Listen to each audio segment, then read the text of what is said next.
Makadii vana vaMwari, mufaro wangu kuchingamidzai pachanel yeAmazing Word. Nhasi tiri kukurukura lesson rechi4 rekotali yechitatu regore ra2026. Musoro wedu wenyaya chivi muchechi. Tine masenses anokwana kuita 2 are so important when it comes to feeding our brain. Sense yekutanga is sense of sight, kuona. Sense yechitu is sense of hearing.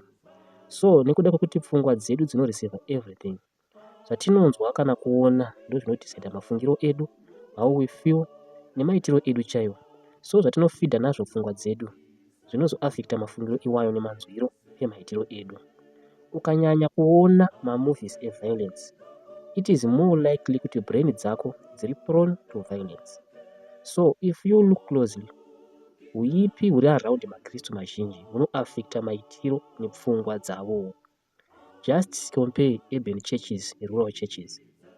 Even ari masavadha ose, pane a difference inenge iripo inotoonekwa, inokonzereswa nekuti environment iri around vanhu vavo yakamira sei. Ngatitarisei muenzaniso wedressing. Dressing yevanhu vanopindira chechi kumusha nedressing inopfekwa nevanhu vanopindira mumadhorobha zvakatosiyana. Kunyange nechechiwo yakaitawo dambudziko rakadai kare. Ngatitore muenzaniso weSunday worship. Culture around church yaichengetedza zuva reSunday, ende nekupedzisira chechi yakatorawo tsika iyi kuiisa muchechi. Nanhasi most of the churches worship on Sundays. This principle inoaffecta kunyange chechi yeKorinde. Kuna vaKorinde vekutanga kubva pachapter 1 kusvika pa4, Pauro anotaura nyaya yekupatsana muchechi. Then vaKorinde vekutanga chapter 5 kusvika pachapter 7 anotaura nyaya dzesexual immorality, kusungisana, chipfambi, wanano neubachura. Mastandards enyika akaaffecta chechi iyi zviri serious. Kunyange nesuwo tinavo vana vesangano vanokurudzira mastandards enyika vachirwisana nezvinoreva shoko raMwari, especially pakuzoti we are advocating for female pastors because we are created equals. Zvinobva zvatipa kuti tiende pasubtopic inotaura pamusoro pezviripo pakati pekutenda nekuita. Let's say pane ishi iripo pakati pevatendi, vanofanira kugadzirisana sei? Tine macourts enyika, at the same time tine machurch boards. Ese anogona kugadzirisa maissues pakati pevanhu. Semutendi unonanga kupi? This was the issue Paul anogadzirisa paKorinde. Anokurudzira vanhu kuti vagadzirisane pachavo muchechi.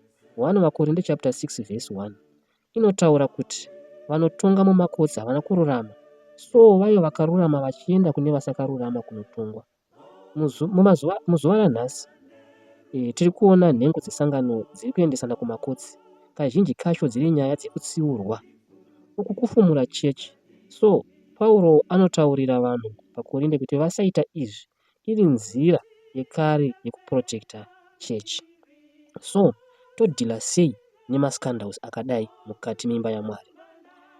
Chechi inofanira kuva yakaita sei? Uye chechi haifaniri kuva yakaita sei? Ngatitangirei pachechi yeKorinde. Firstly, chechi inofanira kutsiura chivi nekudaidza chivi ichi nezita racho. But imboimagina chechi yepaKorinde yaitodada nezvivi muzita rekuti love and acceptance. Zvimwe zvivi zvaitosemesa even munyika, kuti shuwa mwana anogara naamai anova mudzimai wababa vake, or step father muchirungu. Chechi yaifanira kutsiura murume uyu, but yakasarudza kunyarara. Hatizivi kuti nemhaka yei. Maybe aiva nemari yakawanda to that extent yekuti chechi yaitobenefita. Vakaona kuti vakatsiura vanogona kurasikirwa nezviwanikwa. Tinoona pano Pauro achigadzirisa situation, not kumunhu iyeye badzi, asi nechechi yacho as whole. Anotokurudzira kuti vasawadzana nevanoita zvakaipa. Muzuva ranhasi vangane vari kuita zvakaipa muchechi, chechi yakanyara. Mwari vanotidaidza kuti titsiure zvakadai. Why? Ngatiende pamusoro unotevera, kuchengetedza identity yechechi. Donzvo rekudhila nemascandal nderekudzoreredza arasika. However, situation dzakadai hadzisi easy kushanda nadzo. Panotoda magwaro uye munyengetero nerudo. Izvi zvinoda church discipline. VaKorinde vekutanga chapter 5 verse 2 inotaura kuti munhu uyu ngaabviswe pakati penyu. Saka iri ibasa rechechi munhu chaunodyara ndicho chaunokohwa. Semurume uyu hanzi mupei kuna Satani. Vakorinde 1:5 inodaro, nekuti ndizvo zvinoenderana nezvaari kuita. Nekuda kwekuti tinotora unhu hwemunhu kana vanhu vari pedyo nesu. Vakorinde 1:5-9-11 inotiudza kuti tisaasosiyete nemunhu anoita zvakaipa. Hanzi tisadya naye mundiro imwe chete. Nekuda kwekuti murume uyu anogara nemudzimai wababa vake aitirwa izvi zvose, anozodzoka mumasensizi ake, then akatendeuka anodzokazve kutambirwa muchechi. Donzvo rechechi rinenge razadziswa. Then tine mushonga unorapa sexual immorality. Nyaya yesexual immorality pakorinde yaive yakanyanya kuwanda. Vanhu vaiti takasununguka kuita zvatinoda even upombwe pamadiro. Vaitaura vachiti dumbu rakagadzirirwa zvekudya, so muviri wakagadzirirwa bonde, nebonde rakagadzirirwa muviri. Paul achigadzirisa nyaya iyi akati upombwe haupindirani nekutenda. Anovaudza kuti vaRoma 8:2 kuti takasunungurwa kubva muzvivi, kwete kusunungurwa kuita zvivi. Kuna vakorinde vekutanga chapter 6:13 inotiudza kuti miviri yedu itemberi yaShe. Chapter iyi yavakorinde vekutanga chapter 6 inobuditsa nyaya iyi zvakanaka. Takacheniswa muna Kristu, chivi cheupombwe hachina nzvimbo matiri. Chechipiri, tiri vana vaKristu, tiri vamwe muna Kristu. Union iyi inodestroyiwa nemabad sexual ethics. Chechitatu, miviri yedu itemberi yaShe, haifani kusvibiswa neupombwe. Nyaya idzi dzeupombwe dzakonzeresa zvakawanda kunyange muzuva ranhasi. Tiri kuona zvirwere zvinotenderera nekuda kwemasexual immorality, madhivorce, nherera, kuurayana, a lot of things zviri kuitika nekuda kwemasexual immoralities.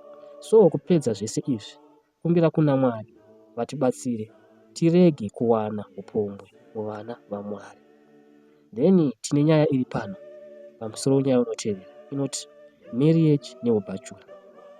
Paul anotaura pamusoro pemarriage neubachura. Anokurudzira vanhu kuti varoore kana vachiona kugara vega kuchinetsa. Anotsanangura kuti miviri yedu itemberi yaShe, inofanira kugara iri holy.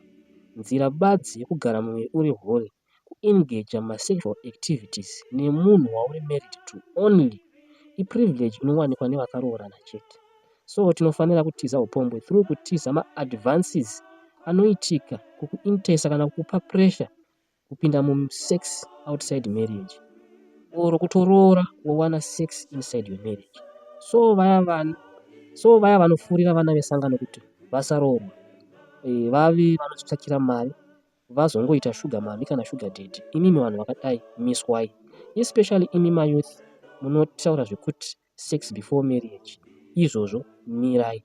Imi vakuru vechechi musamira kusencha vanhu, itai basa without fear. Paul anokukurudzirai. Ngatisangane zvekare svondo rinouya, Mwari vachitiitira zvakanaka. Amen.